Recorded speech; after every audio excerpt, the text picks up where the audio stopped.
Okay, hey guys, so in this second video here, what I'm going to talk to you about very quickly is the difference between mobility and stability. So in the first video we talked about the rules of mobilizing and how that works in the body. Now what we need to understand is that your body is an alternating series of mobile and stable joints.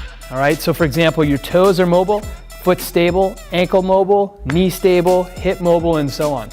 So in terms of mobilizing a joint, that is always the priority. So rule number one, mobility always trumps stability.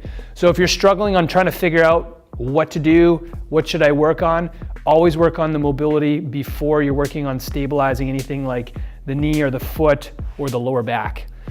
And where you want to stabilize, or where you want to work on the mobility in terms of a problem joint, is above and below. So remember, we talked about that regional interdependence.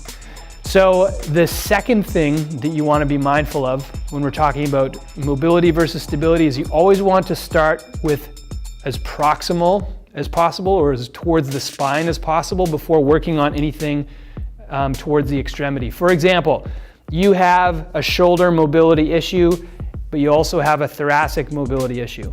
Which one do you work on first? The thoracic mobility. That's always the priority. So the spine is always the priority, followed by anything going outwards, right? So if you have a scapular stability problem and you have joint mobility problems in the shoulder and elbow pain, the priority is always working on stabilizing that scapula, working on the thoracic mobility. Make sense? Okay, awesome. So get after it.